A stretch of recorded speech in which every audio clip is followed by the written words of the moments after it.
Whitley Strieber, and you're listening to My Alien Life.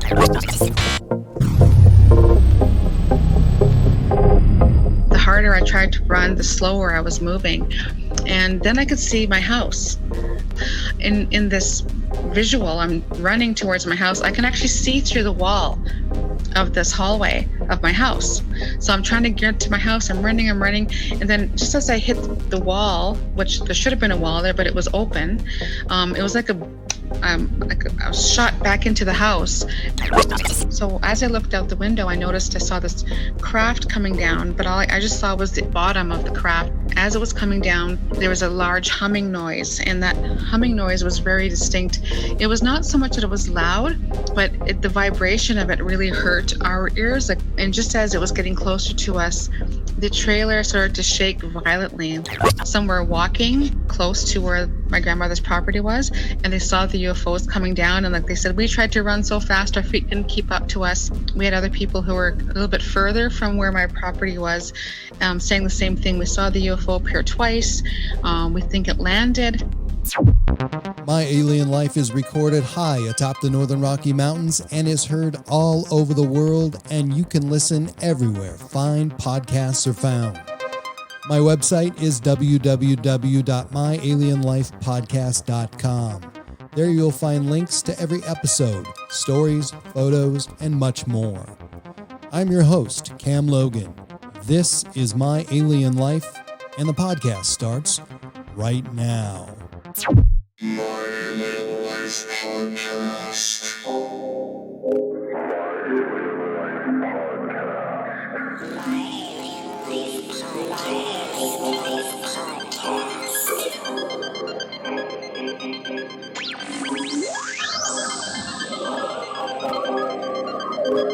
Three, two.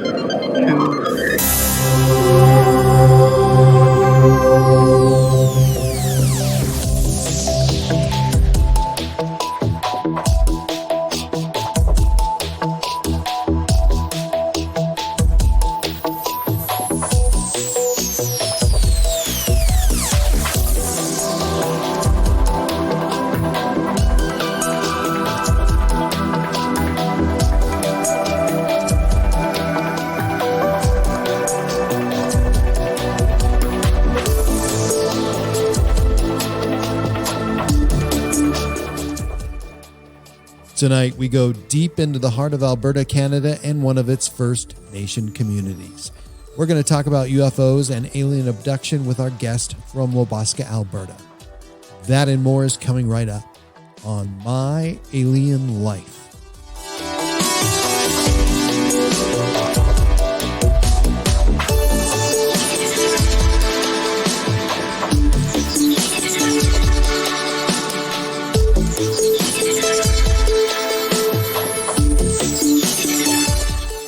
I guess the best place to start is the beginning. So give me a little bit about your background, Alison, and where you're from. I know you're Canadian. Yes, I'm originally from Slave Lake, Alberta, Canada. That's north of Edmonton. And where my experiences start is actually in my parents' home community called Wabasca, which belongs to the Big Stone Cree Nation. So how big of a nation is that?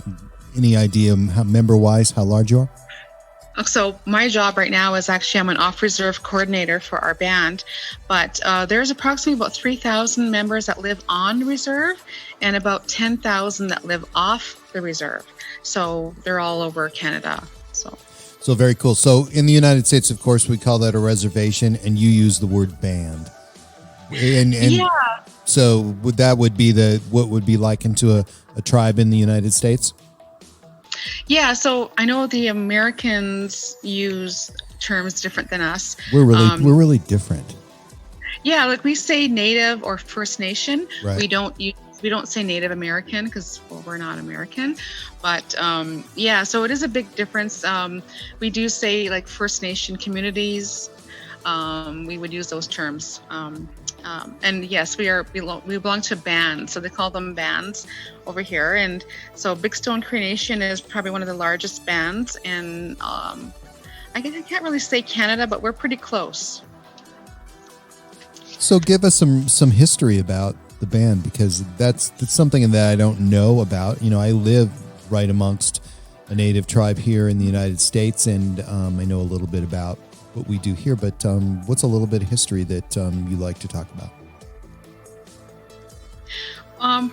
Well, in regards to First Nations bands, they same thing where the government had given pieces of parcels of land to people and said, okay, that's where you're going to go. That's where you belong. So now I didn't grow up on the reserve. So I grew up outside. I would have been called an off, what did they call me at that time? A non-status native, because there's people that are status, which belong to a band, and those that are not officially a band member yet.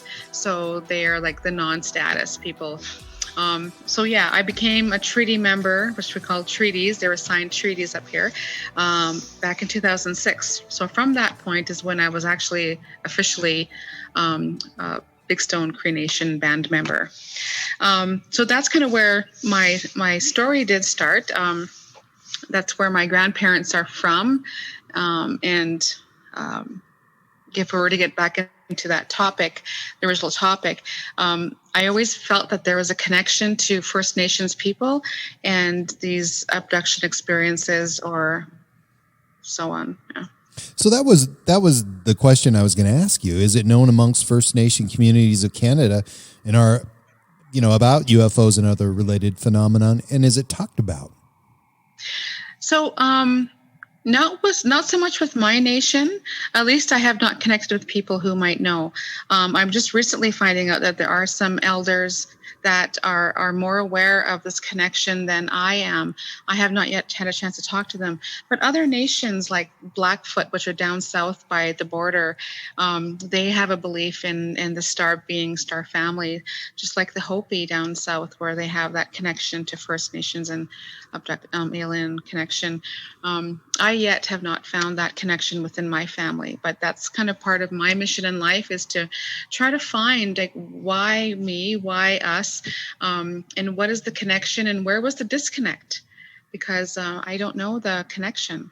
So when you mentioned the Blackfoot Nation, are you talking about the Blackfoot in the United States? Because I'm right between the Salish Kootenai tribe and Blackfeet tribes right now, right on the edge of the Blackfeet reservation. Yeah, so we have I know when the U.S. and Canada were divided, it went right through a territory of the Blackfoot. So yeah, some of those Blackfoot people live here on Canada's side, and some live on the U.S. side, but they have dual citizenship, so they can cross over. One of my friends actually is down south right now, and she goes down to the U.S. a lot when she goes and meets with her elders. Do you get down to the United States? Have you ever been here? Oh, yes. I've traveled down a few times. I love road trips, so I would take my children and we'd cross the border, go to Spokane, travel around a little bit. But I didn't explore too much like I'd like to. But now that that my kids are all adults now, I have a lot more freedom to go. It's just now I just need the money. Yeah. And actually, right now it's not a good time anyway, of course, but it's a good time for us to go to Canada because things are probably a little bit more open there than they are here because we're having some issues, as you've heard. So Yeah. What I was going to ask you as well, I know we're going to talk about UFOs and things directly related to that, but what about other oral traditions and stories that have been passed down, like in the West about Sasquatch, and is that something that you heard about as a child at all? Yes, actually. So Bigfoot, little people, those are other stories in our cultures as well. So the Bigfoot, Sasquatch, we say Bigfoot, either way, it's the same thing. So there's a lot of stories of him being an interdimensional being that, so like in my culture per se, not so much, but just from personal experiences and our family's experiences. So up here in Canada, I'm not sure if it's in the US, but a lot of tribes people were given what they would call a trap line. So my father and grandfather had a trap line. I don't know exactly how many acres it is or what it is, but it is a huge parcel of land that they're given, that where you can go on that land and hunt and trap and whatnot. There's been some stories of a Bigfoot being on this property. And my uncle, for example, went to spend a couple nights at the cabin. And he was woken up in the middle of the night with the sound of what he thought was a moose charging through the woods, because the branches were breaking. But it was a really loud growl. He couldn't even explain it, like a yelp, growl, cry. And then this huge stench that he could smell through the cabin walls. He didn't know what it was. He was pretty freaked out. The next morning, he went to explore, and he did find like traces of fur on the trees, branches, and also footprints. And of course, he took a picture of the print. He put his foot beside the print, and yes, this foot was really large. And people will say, well, how come you can never see two footprints at once? Well, that's because the next footprint is like 6 feet down that way. You can't get a very good picture of Bigfoot's steps and their stride. So anyway, that was documented. Somebody did contact the media. It was in our local paper, and I think it could be searched out, but I'm not sure. So, yeah. Do you consider yourself one of the your band one of the first nation communities of Canada? How far would their history go back? How many hundreds of years or thousands? I'm not really so sure about some of the history of like that far back. I do know that my family on my father's side originated here in the Edmonton region, which at the time used to be called Papasjace First Nation.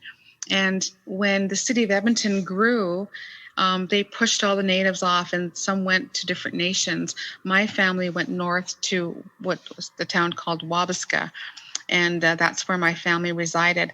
We do have some history documents that my father was involved in, and I think we're going back to like the early 1900s that I'm aware of, when they used where they would call, I don't know, the term that the old people would say is when the white man came. And where they gave a treaty where they signed this, where you give us this land and you'll give you this, which, it wasn't really a fair trade at the time. Of course, a lot of lies were given to our people, and most people didn't know how to read or write, so they're signing an X and not knowing what they're signing, right? So a lot of that happened, but I don't know the full history of all of it, so don't quote me on any of that. I won't. So you wrote to me and sent me a message, and basically you said there's a lot to tell. Where should I start? So you threw a date at me in 1979. Is that a significant date for you, or did you have experiences prior to that? Because I actually don't know how old you are. Maybe you were born in 1979. Well, I was 7 years old when in 1979, when we had our, I'll say, first UFO experience. And this was a profound one because it was witnessed by hundreds of other people who had seen it. But nobody realized that there was people that were affected by the UFO that was seen. Where was this? In Wabasca. Okay. And so Wabasca, Alberta, which is 350, we use kilometers up here from Edmonton. And my grandparents had this beautiful, they still have the property, lakefront property, and it's like a cliff to go down to the lake. And so they're at the bend. So it's kind of like, you can kind of see two directions of the lake. It's a huge lake off the Wabasca Lake. So in 1979, I was 7 years old. I have two brothers. One was 5 years old, and the other was 7 months old. And that evening, my mother and aunt went to the nearest town, which was Slave Lake. And it's about 135 kilometers drive, and it was all gravel road at the time. And so we were left with my cousin, who was 13, and she was babysitting the three of us. And while we were sitting there, it was dusk now, it was like starting to get late. So it was probably about 5 p.m. This was October 7th, 1979. There was a fresh blanket of snow on the ground.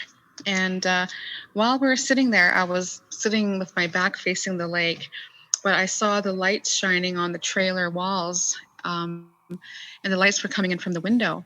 And so as I looked out the window, I saw this craft coming down, but all I just saw was the underside of the bottom of the craft as it came down. But as it was coming down, there was a large humming noise, and that humming noise was very distinct.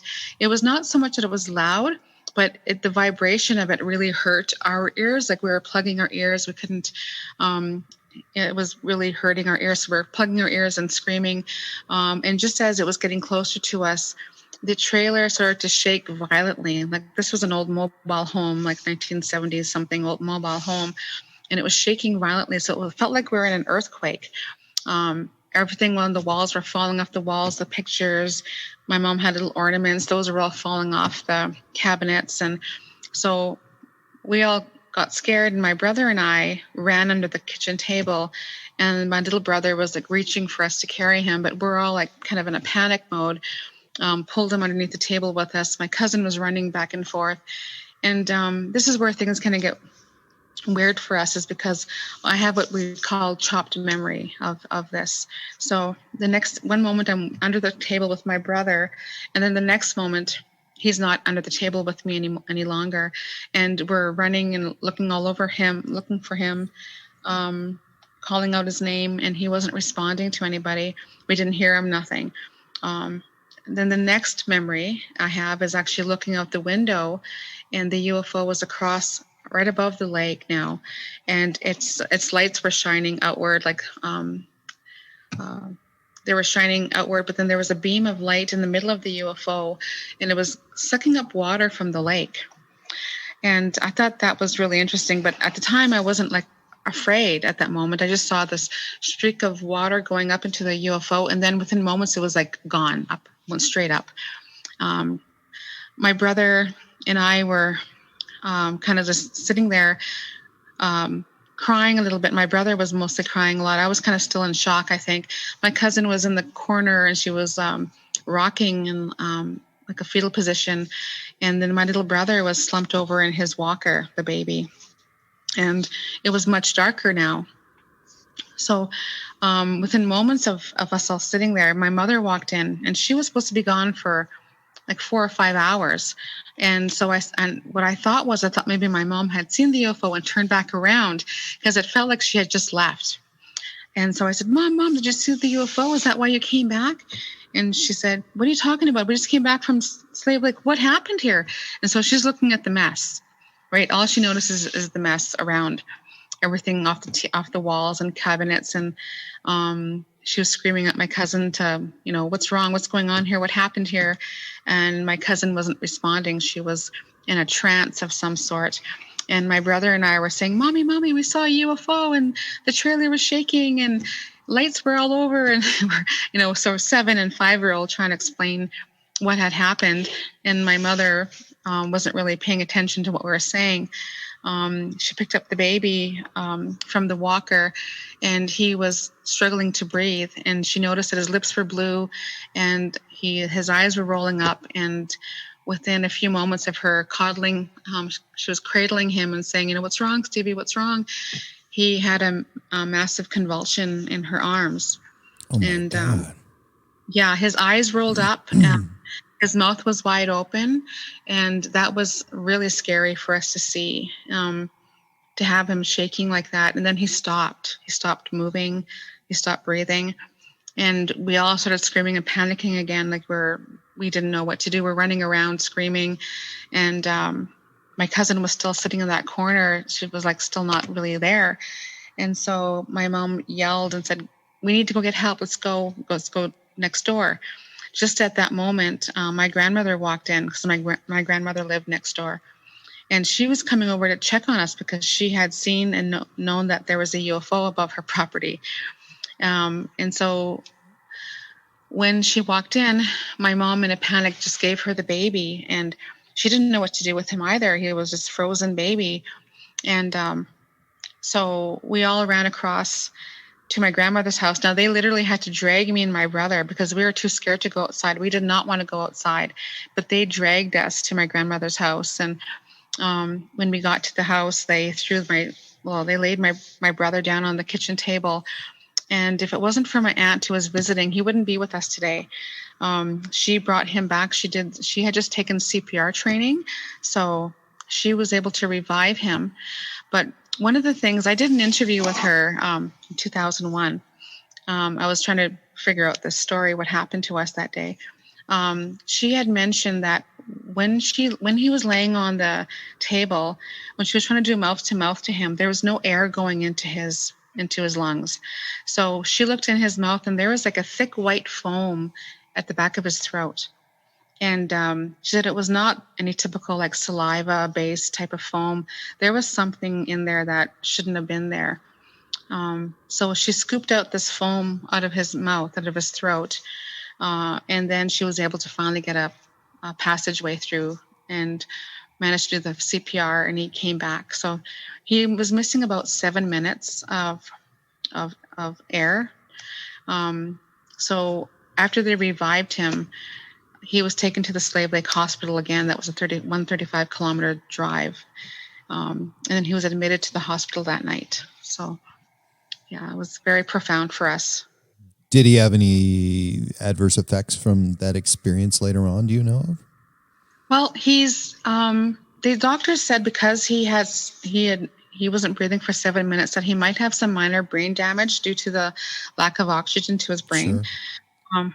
But we never noticed anything. Like he's dyslexic. I don't know if that's the cause of that. But when I've asked him questions like, have you ever felt anything different? Do you have any abilities that you're not aware of? Because we weren't really that, there's 7-year difference between us. He does say that he sees stars a lot. And, but we haven't done an interview together yet. Yeah. So after this event, was this talked about the next day throughout the community? Who knew about it? Okay, so in 2001, I was doing a project, and I was interviewing people from that day. So it was in the newspaper, the local newspaper called the Lakeside Leader from Slave Lake. And that guy's name is Bruce. Now, Bruce is still alive. I had to talk with him, and he remembers that day. He remembers that story, and he posted it. But I was looking for all that information, and there was a fire that happened in Slave Lake, and ironically, everything got burnt up. So we never got access to the actual paper that he had wrote about it. So what I was told is that night when the UFO appeared the first time, people came around and they were driving around the community and they were trying to see what was happening. But by the time people got to the home, the UFO was gone. Now, the UFO appeared a second time, which is probably when they dropped us off, brought us back. I don't know. When that UFO appeared the second time, the RCMP were called. And when people in the community saw the RCMP coming, they followed him. So there was apparently a train of vehicles that followed this RCMP officer to my grandmother's property to investigate the lights in the sky, the UFO that people were witnessing. And but there was nothing there by the time the RCMP got there, so nobody saw. But in my interviews, I probably interviewed about 20 people, and a lot of people had different stories of it. Some were walking close to where my grandmother's property was, and they saw the UFOs coming down. And like they said, we tried to run so fast, our feet couldn't keep up to us. We had other people who were a little bit further from where my property was, saying the same thing. We saw the UFO appear twice. We think it landed. Well, I don't know if it landed because it was between my grandmother's house, our trailer, and there was like a big tree. So it came down, but I don't think it actually landed. I don't know. So there were a lot of witnesses. It was in the local paper. And that's as far as I know. I know there's a lot of oil and gas in that area.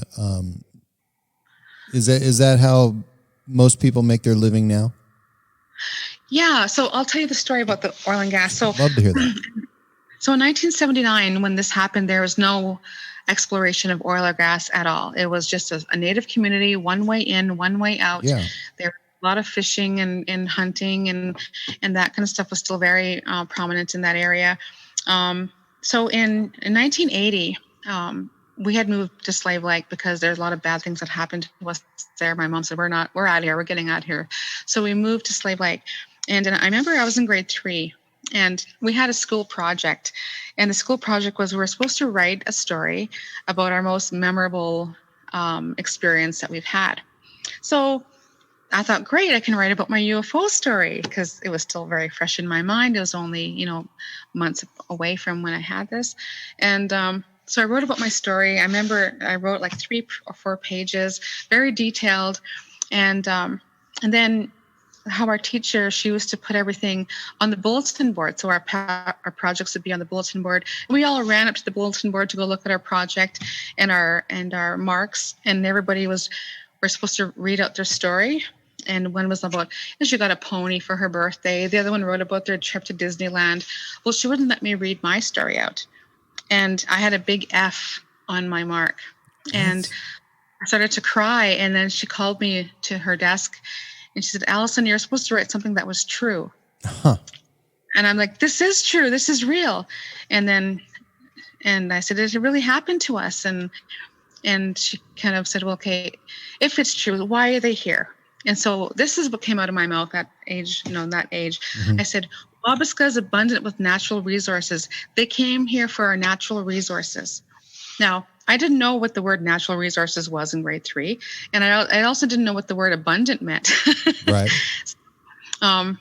So to have me say that, I didn't even know that wasn't coming from. It just came out. Right. And so, wow. And it wasn't until a couple years later when they actually did oil exploration.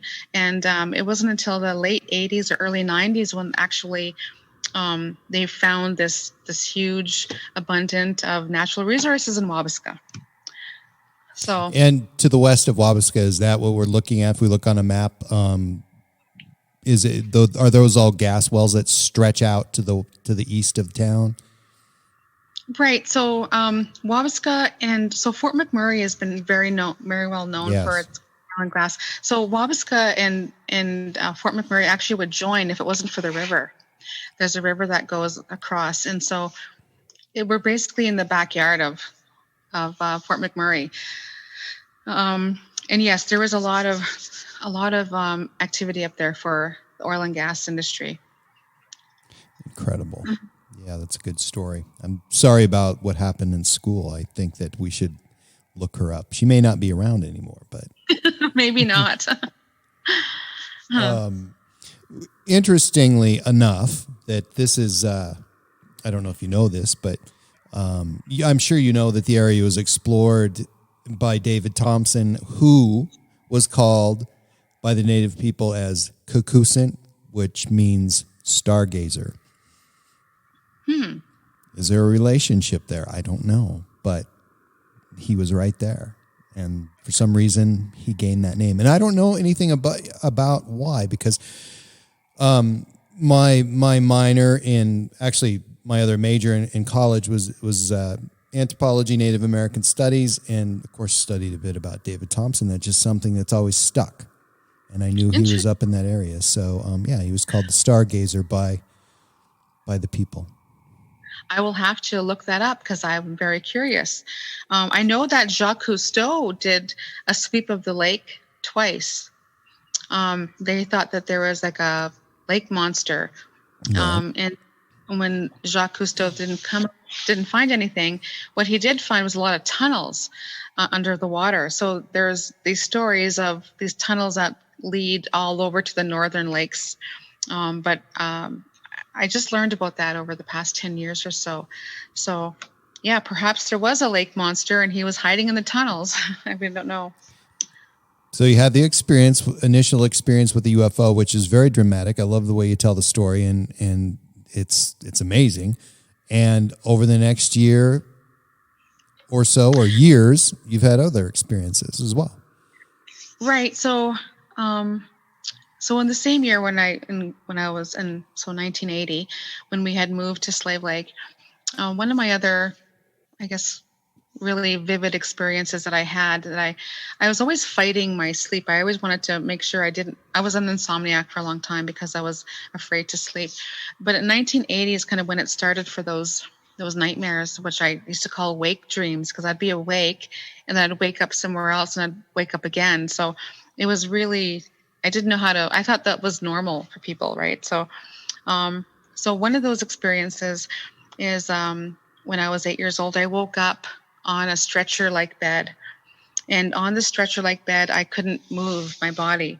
There was like a white sheet covering my body from my neck down to my feet, and it held me down tight, like I couldn't move at all. All I could move were my eyeballs. I couldn't even move my head.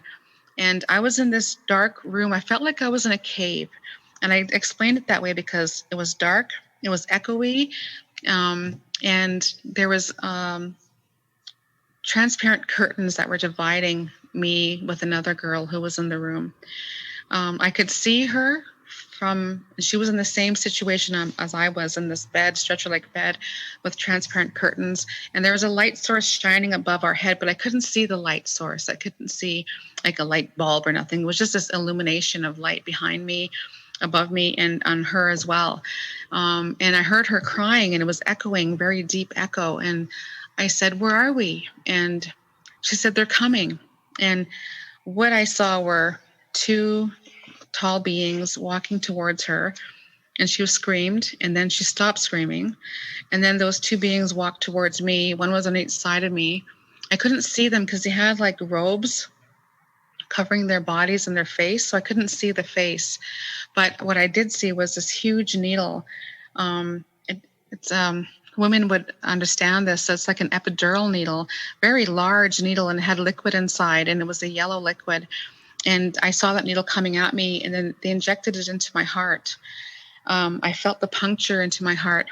I felt the liquid fill my chest, and I stopped breathing. I couldn't breathe. And the next thing I remember seeing was a lot of hallucinations. Like I was running in this hallucination. I'm running, and I don't know where I'm running to, but I'm running through a cave. It felt like I was going through a tunnel. It was very rocky and bumpy. Nothing smooth was in this cave. And as I'm running, this is where the hallucination started. It was like I was being chased by these circles, and they were chasing me. They're all different sizes, different colors, but they were running alongside of me. It was weird. And then the next thing I know, I'm still running, but felt like I was running in molasses, like it was slow. I was like, the harder I tried to run, the slower I was moving. And then I could see my house.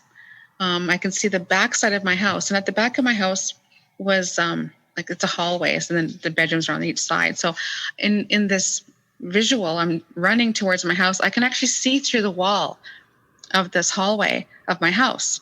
So I'm trying to get to my house. I'm running. And then just as I hit the wall, which there should have been a wall there, but it was open.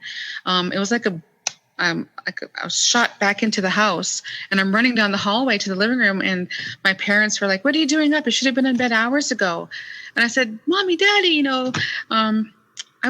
the aliens got me, and they had me on a table, and they put a needle in my heart." And I was rambling, right? 8 years old.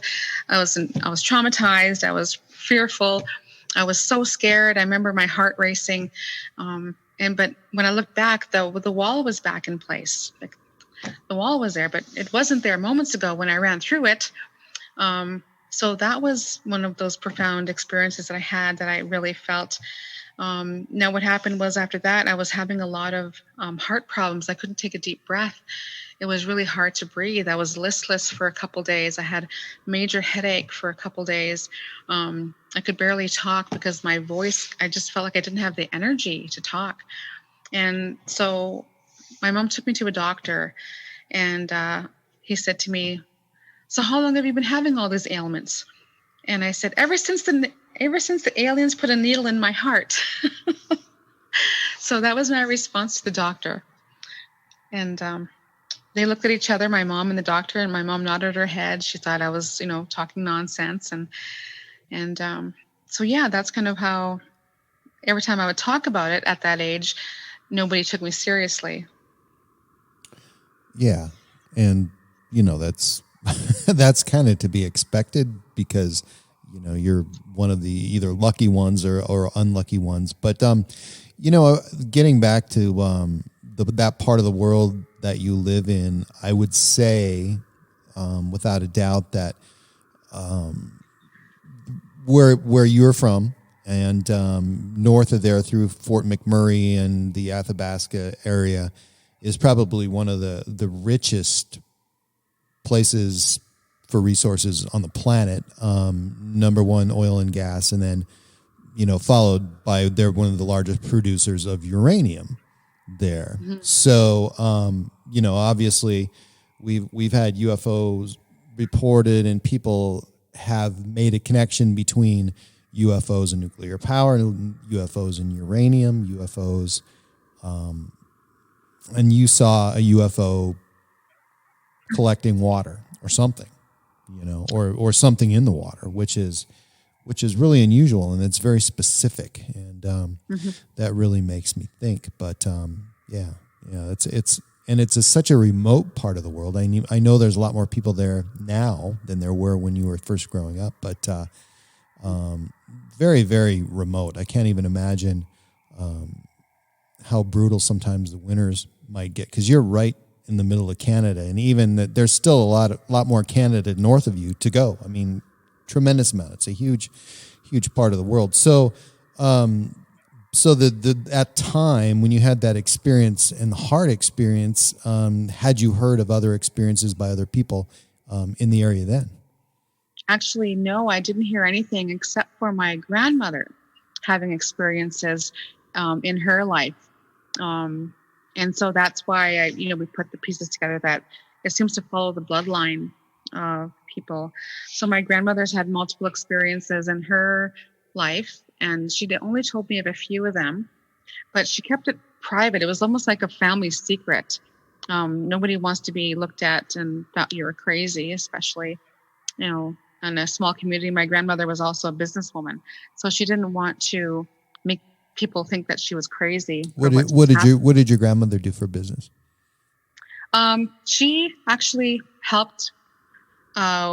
She was a pillar of the community where she started a few committees. She was part of the Métis Nation, which was the half-breeds, I guess. So they started an organization. She's helped with a women's shelter. She's done a lot for the community, helping bring in resources or create programs. So I knew her as that. She did a lot of traveling in her job. I don't really know exactly who she worked for or when, but she always dressed up professionally and did a lot of traveling. So she was a strong businesswoman at that point. And of course, some of my family, like my father, is also very much a businessman. He's now working in the justice system. And so, yeah, it's been interesting. And a lot of my family don't like it when I talk about this because, again, they think that we'll be mocked or made fun of for talking about this story. But I've always been very truthful. But I also wanted to wait till my children were older to tell my story, because when I was doing my project in 2001, I was going to tell my story, and it was going to be a film, like a documentary type of drama situation. But we were threatened. They were going to take my children away. Who's they? I say, yeah, that's a good question. Okay. I don't know who they are.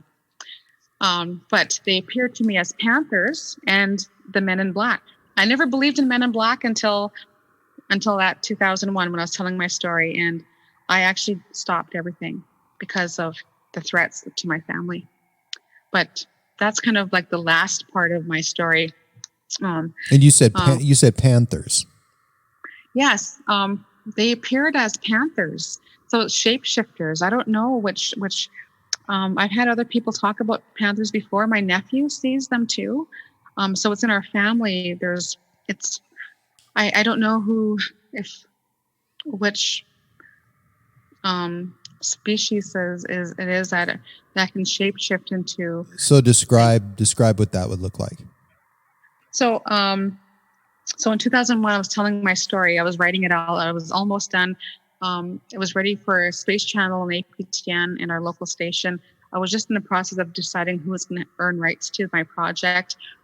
Space Channel was really pushing me because it would have been the first First Nation project that they would have liked to have broadcast. So I was really working diligently on my project. And in the middle of a file transfer, I had a move-on contact. And at the time, we had an MSN Messenger. So he was sending me some documents. I needed my skeptic. They wanted me to have a skeptic. So I had to find a skeptic. And they were sending me some information on file transfer. Just then, my computer screen went red, black, shut right down.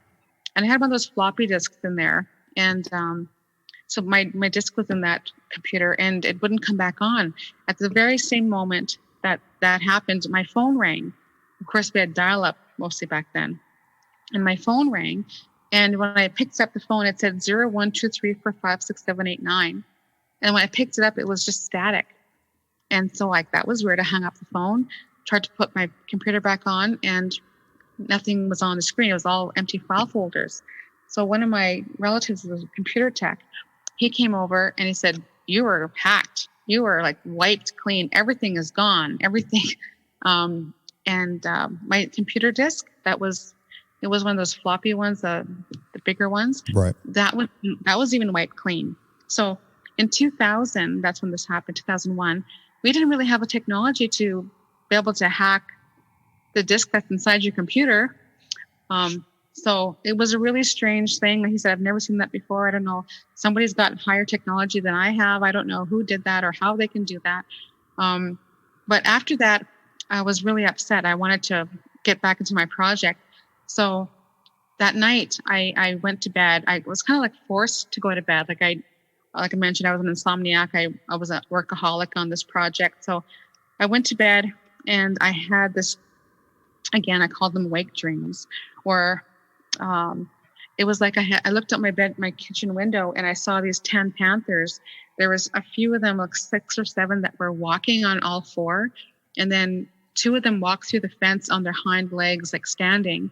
And then they went onto all 4s. They looked like black panthers. All their fur was standing up on the back of their neck. They had bright yellow eyes.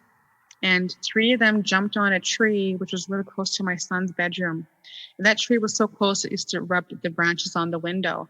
Well, so when I saw those 3 panthers jump on the window, I woke up from this sleep, and my son was screaming. And he said, Mommy, 3 big black cats came through the window, and they were heavy on my legs. They were walking on the bed, and they said, "They're going to take me if you don't stop what you're doing." And my son was 3, 3.5. He didn't know what I was doing.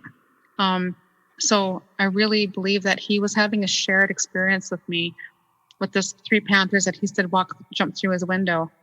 And that's all we could explain it as, was these panthers. Well, for the next 5 days, there was a black car parked outside my house, and I had this big bay window. And my mother lived with me, and she said, "Alison, that car's been out there since yesterday. And every time I look out the window, they're looking in our window." And I closed the curtains and I opened up again, and they're still staring at the window. So I started to pay attention to that. I took pictures. And at the time, we didn't have digital cameras or anything, right? So I had one of those disposable cameras, and I had a regular camera. So I took pictures of this car parked outside my house. 3rd day, they're still parked out there again. I called the police. There's this car parked outside my house. They've been stalking me out. And he said, "Well, what makes you so important that someone's stalking you out?" I said, "Well, I'm working on a controversial project, and I've just been hacked. And all of a sudden now I've got these people parked outside my house. What do they look like?" They look like the Men in Black. They're wearing black hats, black suits, black sunglasses, and a black sedan. And he said, "Right." And he said, "Well, it's a public street. We can't do nothing about it." So day 4, I'm looking out there again. They're outside again. I'm very angry. I get my shoes on, and I'm going to go confront them. But as I walked down the sidewalk, they drove away. And so that was really strange. And I thought, okay, well, that's really what I never believed in Men in Black. I thought, okay, well, what's going on here? fifth day, I was away from home. I came back and I was walking towards the house, and that car was parked outside the house. So I started to walk faster, thinking I'm going to catch the license plate number and call the police again. But as I was walking towards my house, they both looked out the side mirror. I could see them, and they drove away. So I chased them down the road, I'm running down the road, and I'm yelling, "I know who you are. Stop following me. Leave me alone." And they didn't show up again, but my son and I had that shared experience again with the Black Panthers. And that's when I stopped everything, because it really had me afraid for my children. In this next dream, it was the panther was devouring a dog. Dogs were barking everywhere. And then I heard a dog yelping, and that panther had the dog in its mouth, and he was devouring it in my backyard. And in the dream, my son was in the front yard, and the panther heard him. So he creeped around the corner. So I ran to the house, opened up the door. I said, "Aaron, come here, come running." So my son, Aaron, came running towards me. I grabbed him and pulled him in. And just as I pulled him in, the panther hit the door, and I woke up to the jolt of what the door was hitting me. And my son was screaming, and he said, Mommy, they're going to take me. They almost caught me, and they told me they're not listening, and they're going to take me. And so that was a really difficult time for me, because that's when I yelled up to the ceiling. I said, "You don't have permission to take my kids. They're my children. You can't take my children. Take me. I sacrificed my life for my children. Leave me alone. Leave my children alone." And that next day, I was so sick. I can't even explain. I've never known what vertigo was. It felt like I was in extreme vertigo. I couldn't walk straight. I thought I was walking on the walls and the ceilings. I was really sick, listless, fevered. I told my ex, "Please tell the kids that I love them and I'll watch over them from the other side." I thought I was dying, because I just sacrificed my life. I just told them, "Take me, not my kids." And I said, "Please let them know that I love them." Well, the next morning I did wake up, and my little guy came running. He says, Mommy, there was another man in my room." And I got really upset, thinking that this is not going to end. When is it going to end? And he said, "No, Mommy, this is a good guy. He told me that nothing bad's going to happen to us anymore, that he is here to protect us." And so nothing's happened to me since that. Back up just a little bit. From the age of 11 or 12, you were having unusual stomach problems. Yeah, so what I just shared with you, that was kind of the last of all of my experiences. Right. So from the age of, about 10 and older, I was having a lot of experiences where, I was having a lot of stomach issues. I always felt like something was inside my stomach, flipping around. It was interesting. Some of the things that happened was my belly button would always have a lot of gunk in it. It's kind of embarrassing to talk about, but there was always black, I don't know, a tar, some kind of a putty would always be in my belly button. I didn't know why. I thought, I don't put anything in there. Why is this happening? At the same time, I was lactating at the age of 11. I didn't understand. I thought it happened to everybody. I didn't know. So I was lactating. I was having these stomach issues. My dad would always say things like that I was getting chunky. I didn't realize that I would, gain a little bit of weight, and then I'd lose it again. So that happened to me from the age of about 10 until about 13, when I started to actually go into having, my menstrual period. When that happened, I started to develop in all the areas, right? And but I was still having those lactating issues, thinking that's normal. But then what happened was I'd have my period, and then all of a sudden I wouldn't have it for about 3 months, and then I'd wake up to blood all over my sheets, and it didn't feel right. It didn't feel like I was having a menstrual period. Doctor would say, "Oh, it's just, you're young, they're just irregular." That happens to a lot of young ladies. And I said, what about the movements in my stomach? And what about, and then so I asked questions about the lactating. And he said, oh, well, some girls do develop quickly. And so he didn't really say much. And it was hard to talk to the doctor because I didn't know if he really even listened to what I had to say. But I was a very active girl in the high school.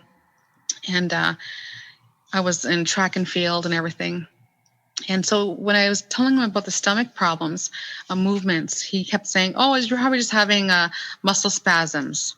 So he would always give me a thought, but he would never really check me out, So I never had any doctor really check me at that age. But all that happened to me all my life from the age of 10 until I was about 22. So in all those years, I was having the same thing, the lactating, the stomach movements. I think I was about 15 or 16 when I was sitting on the couch one day and I had the remote on my hand and I just put it on my stomach just for something to do. I was just resting, but I was feeling those movements. So I wanted to see if I can actually see the movement. So I put the remote on my on my tummy, and sure enough, my remote was moving. Wow. But I couldn't. I was still a virgin, so there's no way that I could have been, had any other issues. So I didn't associate that to anything. I thought, oh, maybe it's a muscle spasm happening. So that happened to me all my life until. So I met my child's father when I was 16. So that was very young and naive. And I felt I was in love and thought maybe if I was with somebody that could protect me, because this is how it happens at night. So we tried to have children when I was 18. I know I was stupid young, but we couldn't have children.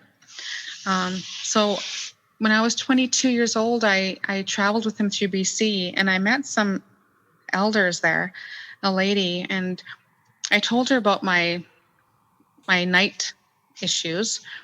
And she told me, she prayed for me, and I told her we've been wanting a child. And so she gave me these dream catcher earrings to wear and said to me, wear those at night and when you pray. And so that night I prayed for a baby. And this is kind of where in my story, which I was going to write my book about these experiences. This is where I would call it where I met the children. And this is kind of when I started to realize all those experiences, why I was having them. So I woke up and I was in this hazy room. It was kind of grayish blue, the illuminated kind of, there was light source, but I couldn't see where the light was coming from. It was just kind of illuminated a bit. And this woman figure, she was leading me into this room, and there was 2 rows of children, and there was probably about 18 children. And I'm walking in the middle of the 2 rows, and all these children were like reaching up for me, touching me, and as I walked by, and I just had so much love for all these kids, and I didn't realize until later that those were my children. Those were the ones that I carried, and why I was lactating all those years. They were probably still using me to feed these children. At that moment, though, when this happened, I didn't realize those were my children. It wasn't until at the end of the row of the children that she turned around with a baby in her arms and she said, "You can keep this one." And she handed me a baby boy.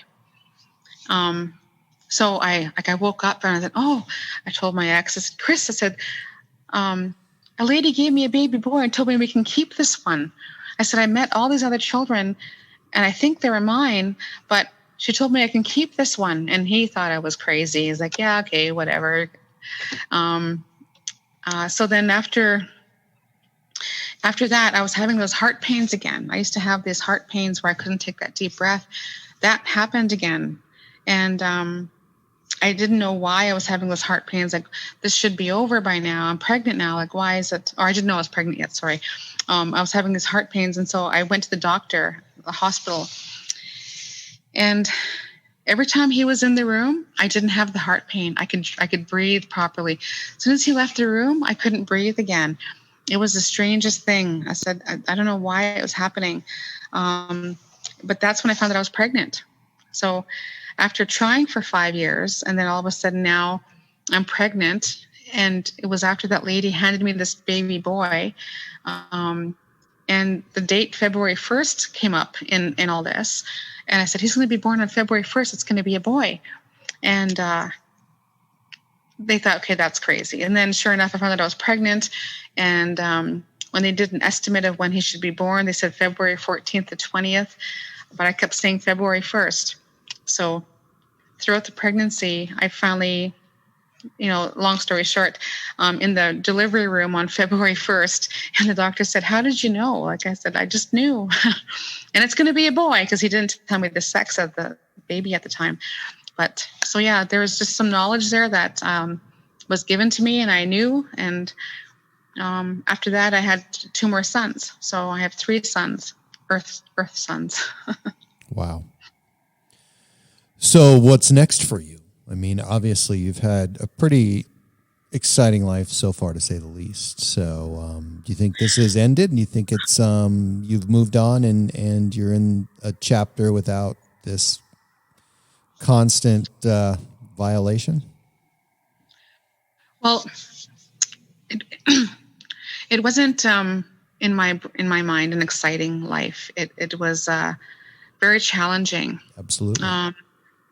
I think the biggest challenge was trying to bring the 2 worlds together. These experiences that I've had, that I had to keep quiet and not share the family secret, and didn't want my ex to think, all his friends would think I was crazy.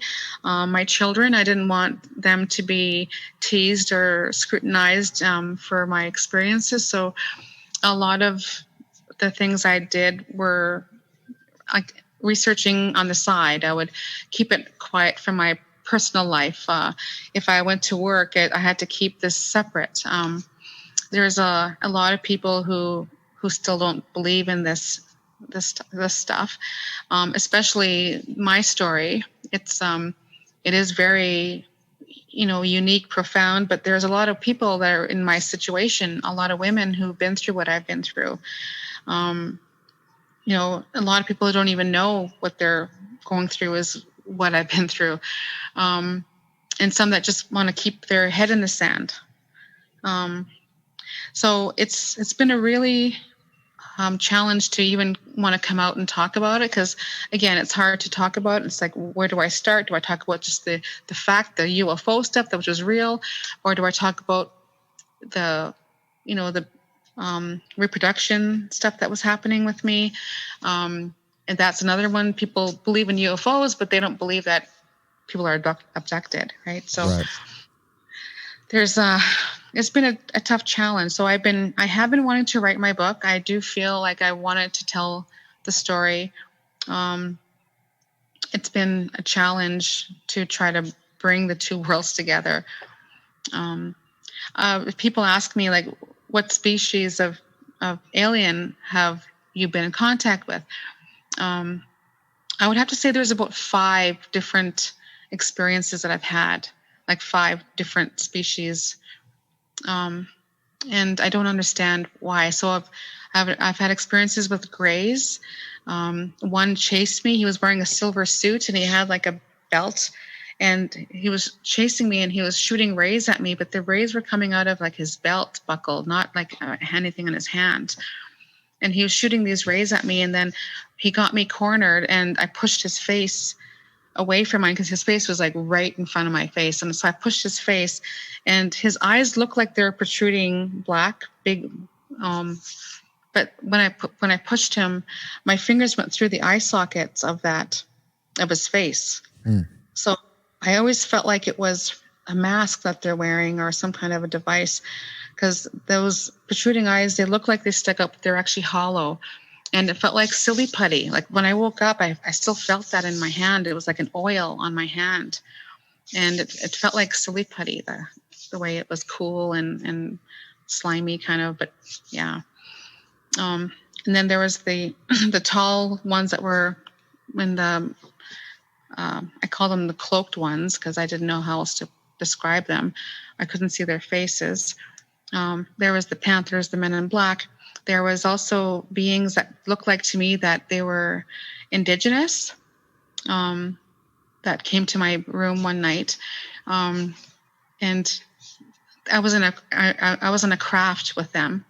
The room just shifted, and all of a sudden I was in this UFO. And then they were showing me how it moved. They first thing they did is they pointed to the window, and then we're at the window. And then when we're by the window, he then pointed again to another area, and then the whole craft moved over there. So there was those ones. I was still afraid of them, even though they didn't do anything to harm me, but I was still afraid. I was just terrified. Yeah. During these contacts, just give me an idea of what time of the year was that? Were they summer, warm weather, winter? It's hard to really remember any of that, but with the one with the UFO, where they were using their hands to move, that was in the summertime. A lot of the other experiences were kind of all the time. So it was all the time. My whole life was, I just felt like, why am I here? And when I was 13, I actually wanted to commit suicide. I didn't want to live like this anymore. I was always afraid. I was afraid to look up. I was afraid to sleep. Yeah. It was really difficult. And then being indigenous, we use that term now. They keep changing our titles. One time we're Aboriginal, one we're First Nation, one we're Native. Indigenous now is the word we're using. I grew up in a town that was a little bit racist, so I dealt with a lot of racism and bullying. And then I had to deal with this at night, and then it was just really tough as a teenager to go through all that. So I remember being, like I said, I wanted to commit suicide because I didn't want to be used anymore. Yeah, that has to be, the underlying feeling that gives you, because, I mean, that lack of control is tough, and it's very harsh. Yeah. But I did tell my sons that, I want to tell my story. They've given me the, Mom, do what you need to do. We're here to support you. So that really helps me, because my biggest fear is that if I came out and told my story, that something's going to happen to them. I talked to a medicine man once. I was working with him, and I said to him, I need to talk to you. I said, my son's going through a lot of issues, and I need some guidance. And he said, your son is going through an identity crisis because he's a star man too, just like you. And he's trying to find his way on this earth. And I never thought of it that way, but my son, was going through a lot of hard times at that time. But again, it was just something I needed to, I guess, some reassurance that I'm not crazy, and that, yeah. So this medicine man knew. I didn't tell him anything about my experiences, but he knew. And he said, your energy is not of this earth. He said, you are a star being. Does it scare you that your kids could be involved in the future, or have been? It does scare me. They know to tell me if they've had any experiences. And one of the things this medicine man said, I said to him, I'm really glad that I had sons, so they didn't have to deal with what I did. And then he said to me, that scared me, he says, well, your sons will have daughters. And I said, well, I hope it will end with me at 2001. I hope that ended everything. And he says, I'm sorry to tell you, but no, it's not. It won't end for them.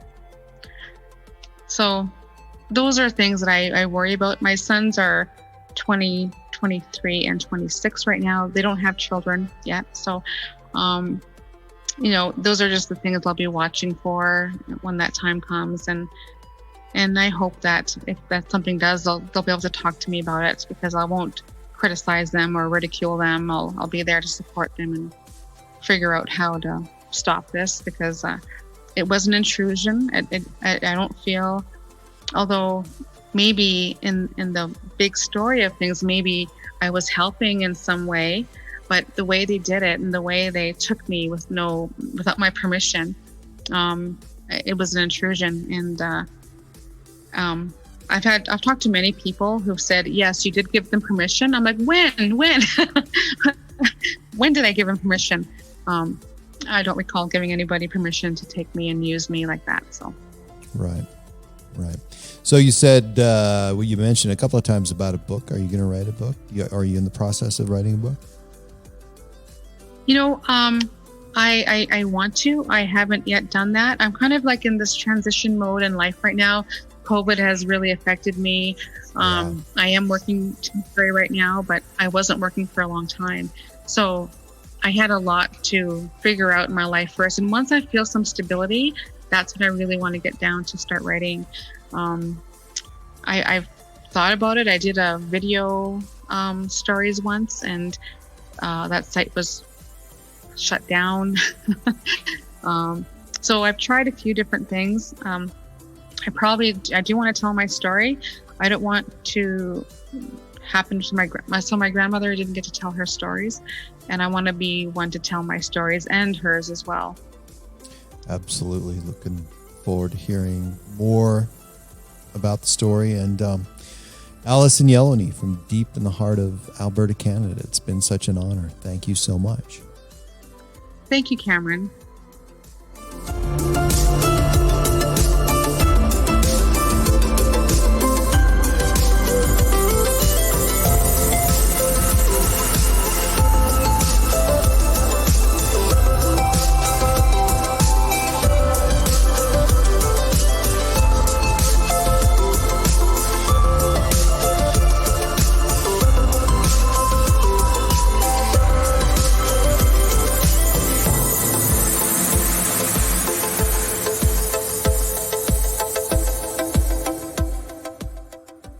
You can find my website at www.myalienlifepodcast.com, and please subscribe to my latest downloads at iTunes, Spotify, Stitcher, and at podbean.com. And please follow me and like me on Facebook and Twitter. My Alien Life is written and produced for broadcast at Studio 254 in the Northern Rocky Mountains. The music you are hearing is produced and created by Eleon. You can find all Eleon's work online at Heart Dance Records.